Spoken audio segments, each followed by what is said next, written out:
कृष्णले महाभारतमा अर्जुनलाई दिएको अर्तीमा तेरो र मेरो भन्न लायक केही पनि छैन धरतीमा।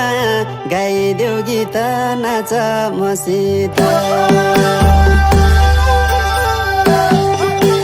श्री कृष्णले महाभारतमा अर्जुनलाई दिएको अर्तीमा तेरो र मेरो भन्न लायक केही पनि छैन धरतीमा।